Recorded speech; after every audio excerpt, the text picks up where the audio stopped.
7th August 1944, Mortain, Normandy, 2nd Battalion, 120th Infantry Regiment.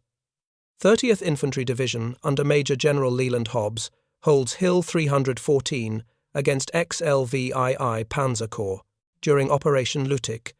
The 105mm howitzers of the 230th Field Artillery Battalion and other supporting units deliver massed concentrations within minutes of each call for fire.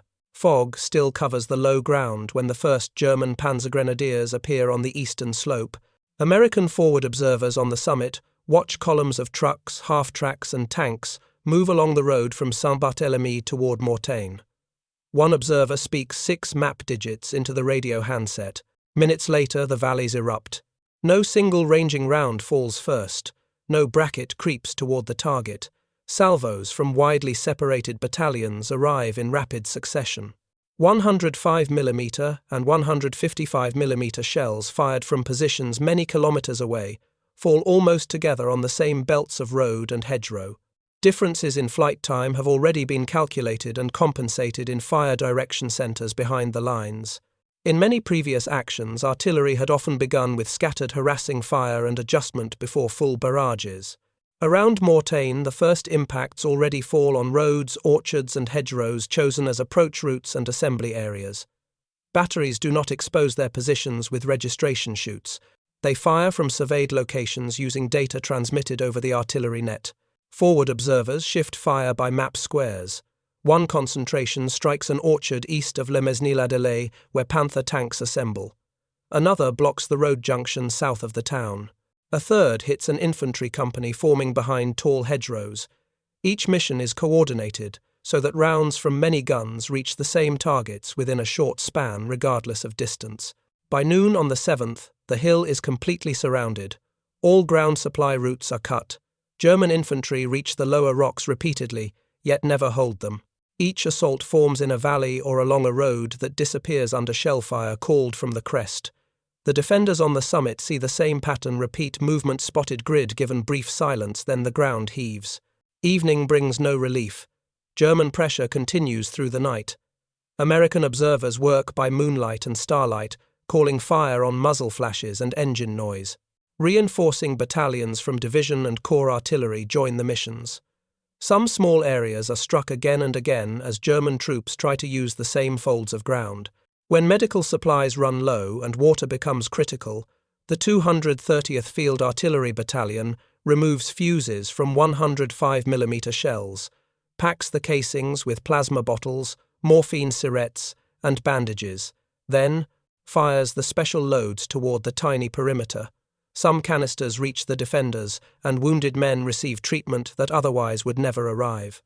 Post-war American and German accounts describe columns advancing in good order until artillery fire arrives with little or no preliminary warning. Soldiers who survive the first impacts spend the rest of the day digging deeper or crawling rearward. Assembly areas that appear safe on one day can be brought under accurate fire on the next, when observers or aircraft report movement there.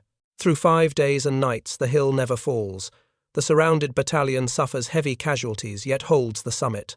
German divisions that begin the attack with clear objectives end it short of those goals, and with many vehicles destroyed or abandoned. The artillery that punishes them remains largely unseen, sighted far behind the front.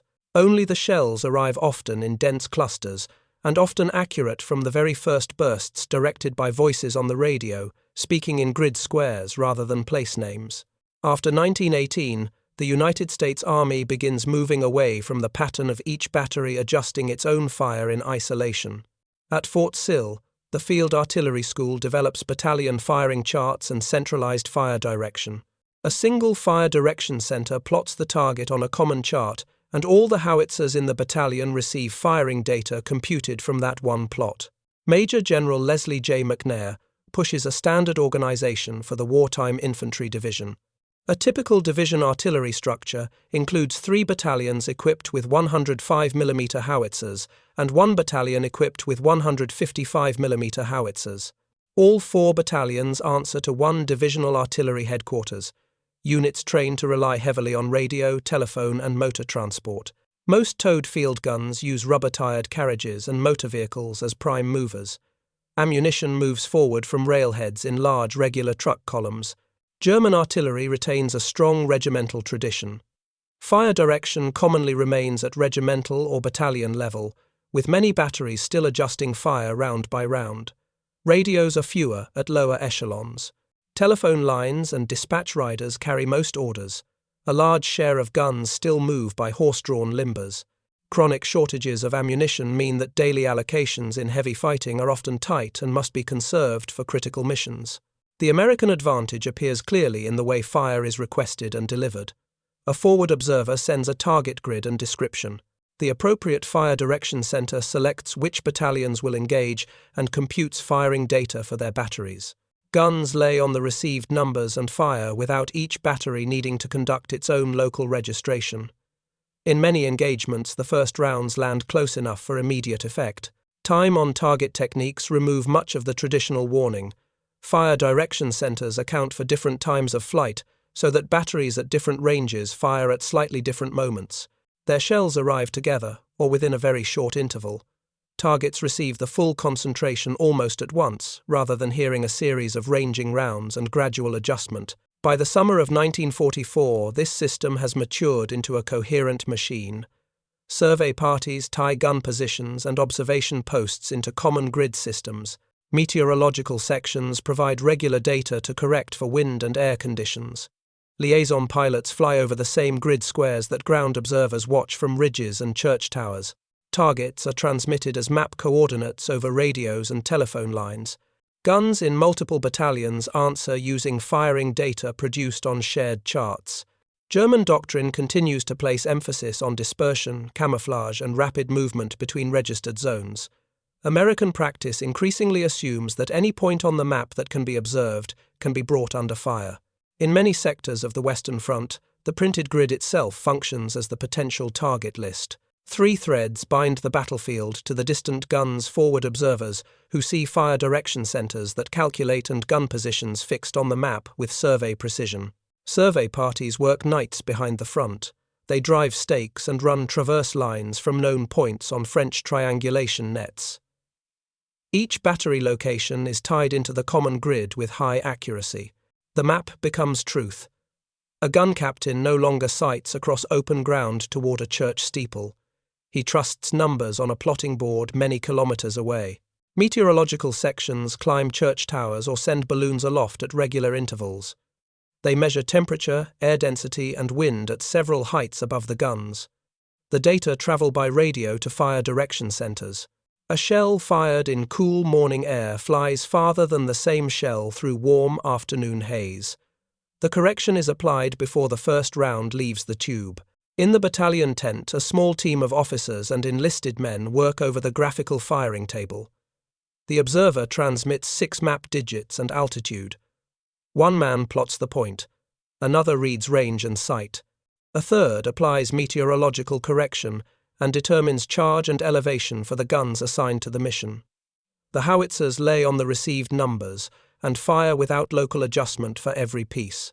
Liaison aircraft circle low. Pilots in L4 Piper Cubs fly at low altitude with maps on their knees. They speak directly to the fire direction center while watching German columns turn into a village. Shells begin falling while the aircraft still orbits. Time on target demands one more calculation.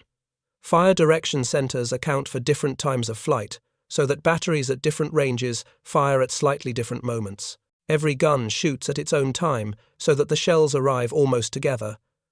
The first salvo often lands close enough for effect without further adjustment. German crews hear only the bursting shells. No spotting round whistles down to warn them. No second or third round creeps closer. The concentration begins at full weight.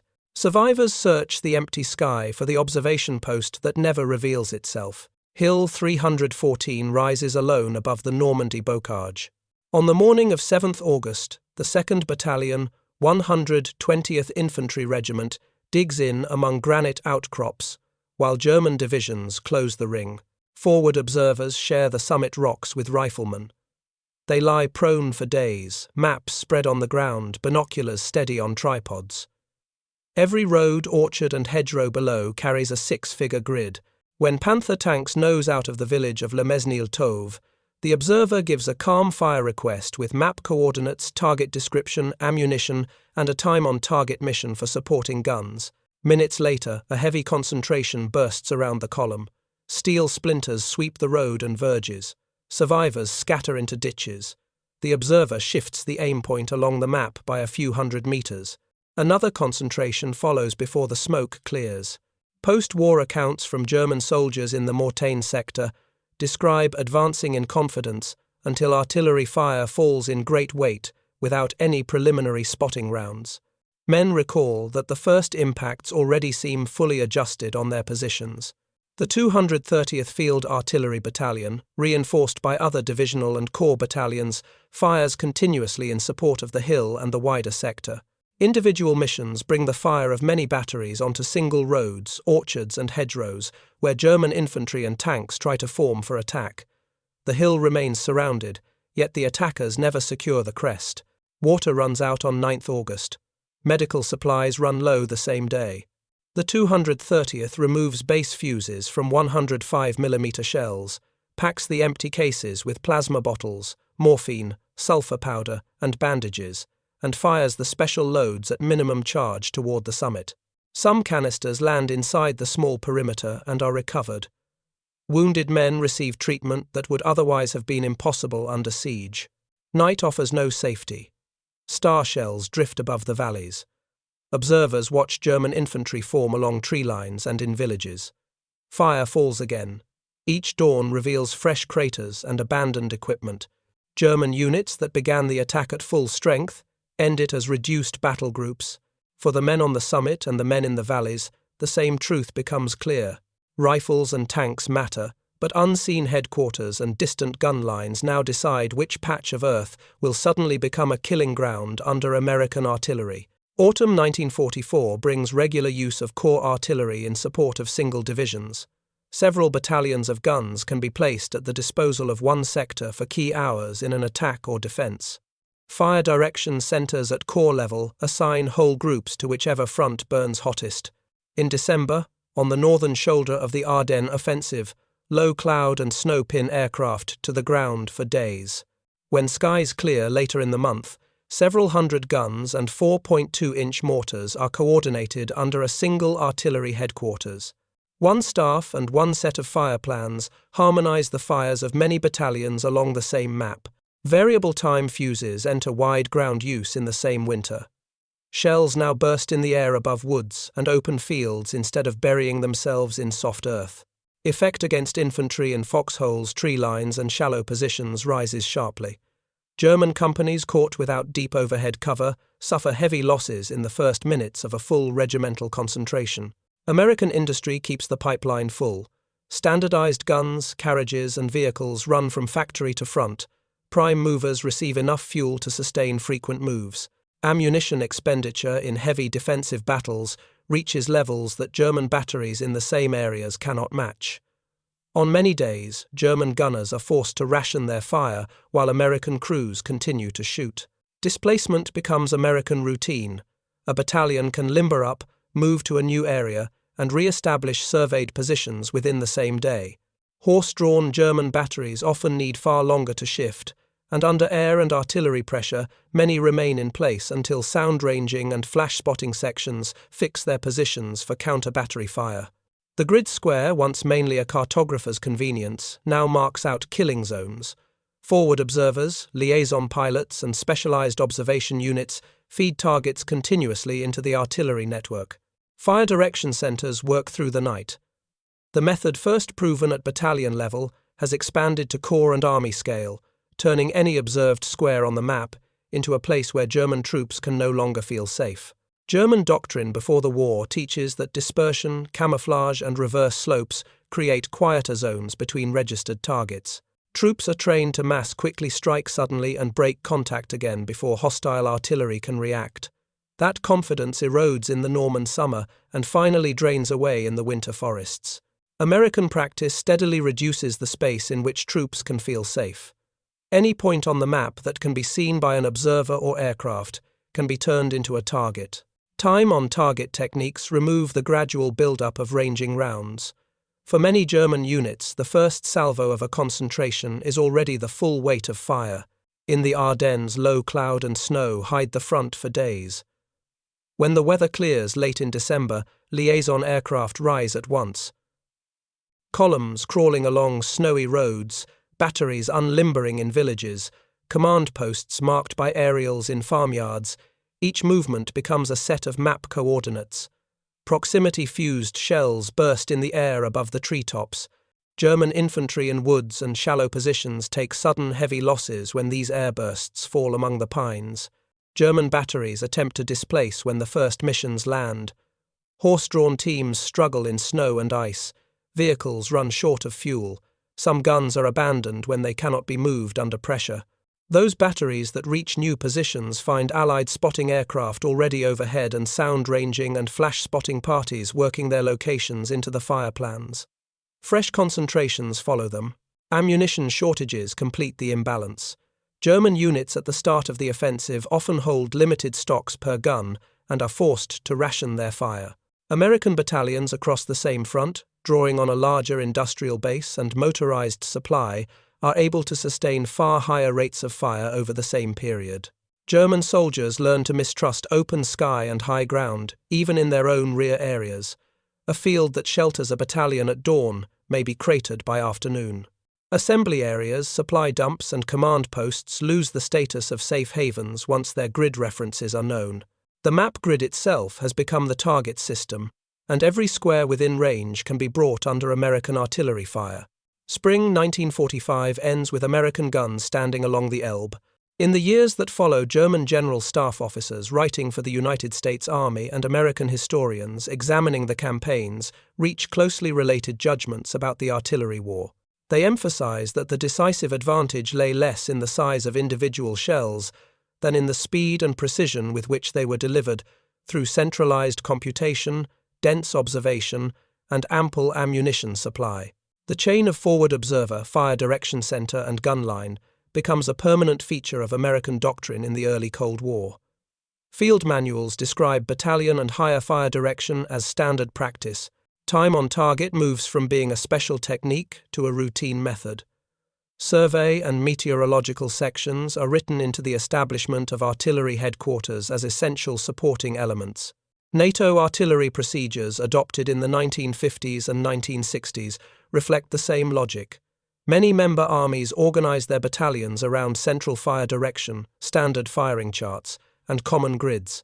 Mechanical plotting boards gradually give way to electronic computers, but the principle remains one target grid, one set of firing data, many tubes answering together. The wartime work of survey parties and mapmakers on the Western Front feeds into the development of standard military grid reference systems after 1945.